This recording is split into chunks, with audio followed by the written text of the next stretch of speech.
बिस्मिल्लाहिर्रहमानिर्रहीम। अज़ीज़ ख़ान हूँ जी अपने यूट्यूब चैनल वतन अज़ीज़ से। आज आपके सामने मैं अपनी नई वीडियो लेके आ रहा हूँ। बड़े दिनों से मुझे टेलीफोन कॉल्स आ रही हैं, दोस्त कॉल कर रहे हैं, पुलिस मुलाजमीन कॉल कर रहे हैं कैसे सुप्रीम कोर्ट के फ़ैसले के मुतालिक, जिसमें ये कहा जाता है कि टाइम बार्ड अपीलें जो हैं वो किसी वक्त भी की जा सकती हैं।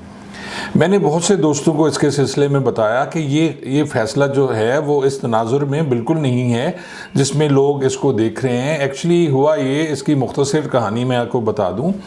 एक लेडी वार्डन ताहिरा पारिस जो हैं वो होती हैं 7 दिन की गैर हाजिर होती हैं, लाहौर की हैं, तो उनको डिसमिस कर दिया जाता है उनकी गैर हाज़िरी पे। अब मैं आपको ज़रा डेट वाइज ये समझाने की कोशिश करता हूँ कि ये कैसे हुआ और क्यों हुआ।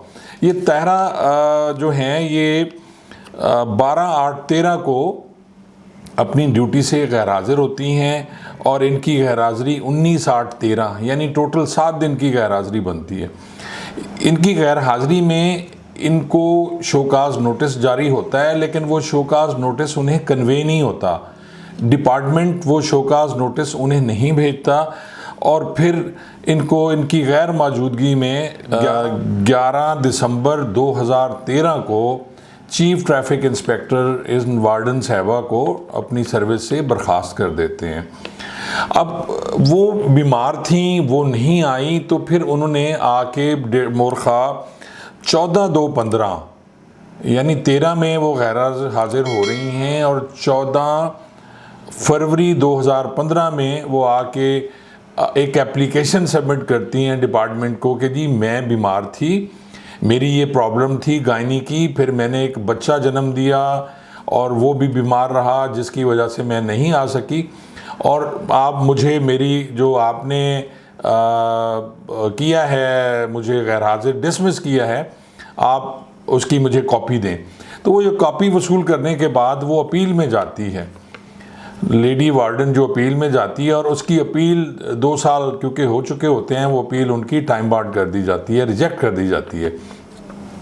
इस अपील रिजेक्शन के बाद वो सर्विस ट्रिब्यूनल में जाती है और ये सर्विस ट्रिब्यूनल का फ़ैसला जो है मैं आपको बताऊंगा। ये अपील नंबर 31/14/2017 में रिजेक्ट कर दिया जाता है इसी ग्राउंड पे कि आपने जो पहली अपील है वो इतनी लेट की, तकरीबन पौने 2 साल लेट की, जिसकी वजह से उसे रिजेक्ट कर दिया गया। और उस फैसले के ख़िलाफ़ फिर वो सुप्रीम कोर्ट ऑफ पाकिस्तान में जाती हैं और सुप्रीम कोर्ट ऑफ पाकिस्तान में इसकी हेयरिंग जब की गई मोरखा 26/3/21 को, तो ऑनरेबल जज साहबान जिसमें जस्टिस मंजूर अहमद मलिक साहब थे, जस्टिस सैयद मंसूर अली शाह साहब थे, जस्टिस अमीनुद्दीन खान साहब भी थे, तो उन्होंने इसको सुना और उसके बाद जो फ़ैसला किया वो उन्होंने ये अपील एक्सेप्ट कर ली और सर्विस ट्रिब्यूनल की फ़ैसले को और जो पिछले पुलिस अफसरान हैं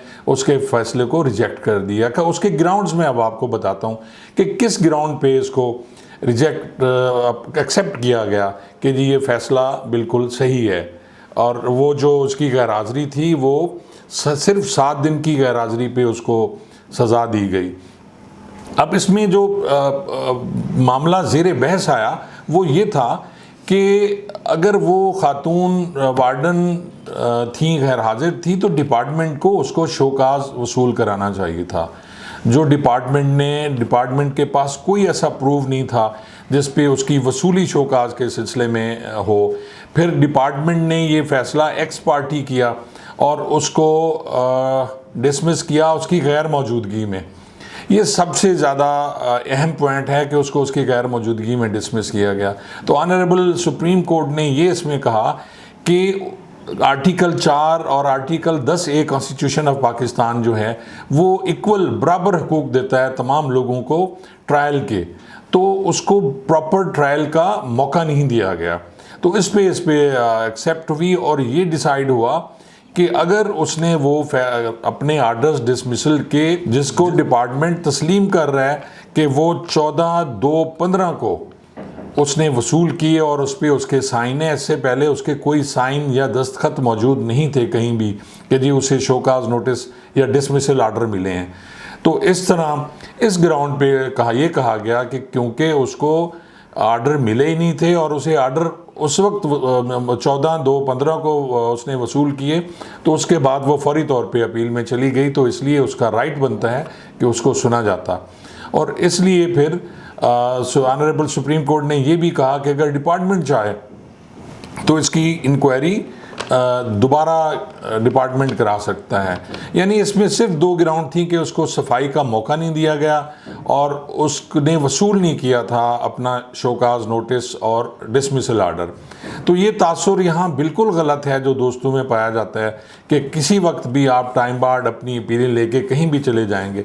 मैं इस पर पहले भी 1-2 प्रोग्राम कर चुका हूँ और मुझे जब कॉल आती हैं 10-10 साल से लोग बैठे हुए हैं और कह रहे हैं कि जी हमें हम टाइम बार्ड हैं और हम अपील करना चाहते हैं, तो मेरा उन तमाम दोस्तों से ये गुजारिश है कि हर केस की अपने वाक़यात होते हैं, हर केस की अपनी तरजीहात होती हैं और उस पे वो उसका फ़ैसला अदालतें किया करती हैं। ये नहीं है कि आपने सुप्रीम कोर्ट में आप नहीं गए सर्विस ट्रिब्यूनल के फ़ैसले के बाद और 10 साल बाद आप कहते हैं जी मैं सुप्रीम कोर्ट में चला जाऊं, तो उसके लिए एक टाइम मुकर्रर है, स्पेसिफिक टाइम है, 60 डेज़ का टाइम है जब आप आर्डर वसूल करते हैं सर्विस ट्रिब्यूनल से, उसके बाद आपने सुप्रीम कोर्ट में जाना है।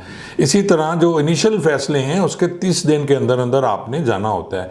ये नहीं कि आपने 30 दिन में अपील दायर नहीं की और फिर 4 साल 5 साल के बाद आपने कहा जी सुप्रीम कोर्ट ने ये फ़लाँ फ़ैसला किया, उसके तहत हम आना चाहते हैं। तो ये क्लियर करना बहुत ज़रूरी था। ये पॉइंट बहुत दिनों से मुझे फ़ोन कॉल्स आ रही थी दोस्तों की और मुझे लगा कि इस सिलसिले में ये एक प्रोग्राम करके दोस्तों में इसको हाईलाइट करना चाहिए सोशल मीडिया पे और अपने यूट्यूब चैनल पे। तो अब मेरे ख्याल में आप लोगों को समझ आ गई होगी कि ये वो जो वाला फ़ैसला है लेडी वार्डन वाला, वो बिल्कुल मुख्तलिफ है आप लोगों के केसेस से। आपने अगर अपने आर्डर्स वसूल नहीं किए और डिपार्टमेंट के पास कोई ऐसा प्रूफ नहीं है तो फिर आप आ सकते हैं, इस फैसले को लेके आपकी अपील की जा सकती है। आप दोस्तों से गुजारिश है कि मेरे YouTube चैनल वतन अजीज़ को सब्सक्राइब करें, इसे लाइक करें और बेल आइकॉन के बटन को ज़रूर पुश कीजिएगा ताकि मेरी आने वाली वीडियोज़ आप तक पहुँच सकें। शुक्रिया।